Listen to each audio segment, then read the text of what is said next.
एक ग्वालियर में एक बहुत अमीर आदमी थे महाराज जी, सत्य घटना है। वो जैन परंपरा से थे, पर बड़े धनाढ्य थे, इतने श्रीमंत थे वो कि उस समय राजाओं का जमाना था। उन्होंने ग्वालियर महाराज से कह दिया था कि कभी राज्य पर अर्थ का संकट आवे तो अपने इस सेवक को आज्ञा दे देना। ऐसे थे।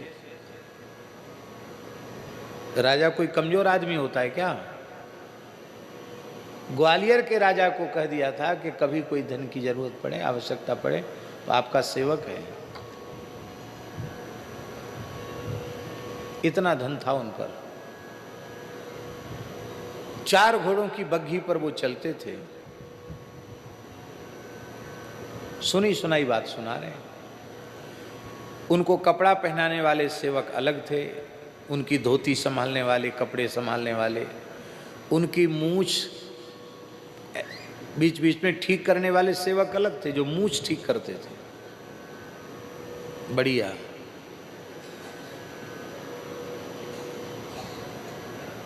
अंटादार मूछ,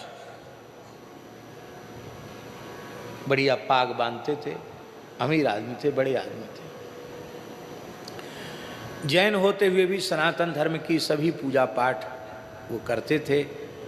रुद्राभिषेक है, महालक्ष्मी पूजन है, और ब्राह्मणों के द्वारा कुछ न कुछ पाठ पूजा अनुष्ठान भी उनके यहाँ होता रहता था। ऐसे जैनी नहीं थे कि वो सनातन धर्म को न माने, ऐसे नहीं थे। अच्छा, काम उनके बहुत थे, जो काम करते उसी में उनको लाभ मिलता। तो उनके एक घनिष्ठ मित्र थे, शास्त्री जी, उनके घनिष्ठ मित्र थे। उन्होंने कहा कि हम भी आपके मित्र हैं, हम जहाँ हाथ डालते हैं वहाँ हमको विफलता हाथ लगती है, और हम तो बहुत संकट में इस समय आ गए हैं। आपका ऐसा कौन सा प्रारब्ध है, कौन सी आपकी उपासना साधना है जिसके कारण आप कभी पीछे मुड़ के आपने नहीं देखा? आपने मिट्टी छू दी तो वो भी सोना हो गई। तो उन्होंने कहा कि देखो, संकट तुम्हारे ऊपर है, वो तो हम तुमको जितनी सहायता चाहो उतना दे देंगे, तुमको कोई बात नहीं है, ब्याज भी नहीं चाहिए, ठीक हो जाए तो मूल मूल दे देना हमको। बाकी तुम मेरे अंतरंग मित्र हो, इसलिए मैं तुम्हें अपना नित्य का अनुष्ठान बताता हूं, मैं क्या करता हूं। तुम ठीक सवेरे 4 बजे हमारे यहां आ जाना, स्नान करके आना। वो 4 बजे उनके घर गए तो महाराज जी उनके निवास पर सुंदर गायें थी,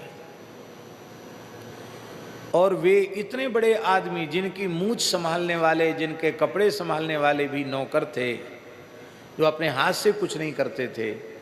वे लंगोटा कसे हुए, गमछा पहने हुए, और गैया का गोबर उठा रहे थे, गोष्ठ में सफाई कर रहे थे। गैया का गोष्ठ का गोबर साफ किया, गायों को स्थान बदला, और गायों की सानी अपने हाथ से की। महाराज जी लगातार 3 घंटे सेवा करते रहे वो गायों की, 4 बजे से 7 बजे तक। और बोले, मैं बिना स्नान के गौशाला में प्रवेश नहीं करता हूँ। क्यों? जब ये मेरी आराध्य उपास्य देवता हैं तो हम देवता की पूजा में बिना स्नान किए जाया जाता है क्या? इसके बाद फिर गोबर वगैरह शरीर में लग जाता है, वो बढ़िया से स्नान किया, फिर सब काम नौकर करते, नहलाना, धुलाना, कपड़ा पहनाना, सब काम। पर गौ सेवा जीवन भर अपने हाथ से की। बोले, ये गौ माता की महिमा है कि मैंने आज तक कोई ना कोई ग्रह प्रतिकूल होता है कि नक्षत्र प्रतिकूल होता है कि हमारी दशा खराब है, ना हमारी कभी दशा खराब रही, ना हमारी कभी दिशा खराब रही। ये केवल और केवल गौ सेवा की महिमा है। और अपनी संतान से उन्होंने कहा था कि जब तक तुम अपने घर में गाय रखकर अपने हाथ से सेवा करोगे, तब तक लक्ष्मी जी इस घर को छोड़ के नहीं जाएंगी। जिस दिन तुम समझ लोगे कि हम तो नगर सेठ हैं, बड़े आदमी हैं, हमारे अब घर में गैया का गोबर गोमूत्र गिरना अच्छा नहीं, बाहर इनको बंधवा दो, अलग गौशाला बना दो, और फिर जब ऐसा काम करने लग जाओगे ना तो फिर तुम साधारण बनिया रह जाओगे, फिर सेठ नहीं रह जाओगे।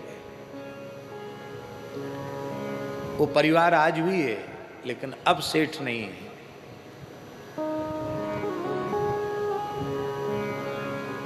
गो सेवा की कितनी महिमा है, भगवान स्वयं गो महिमा का, गो सेवा का उपदेश स्वयं कर रहे हैं।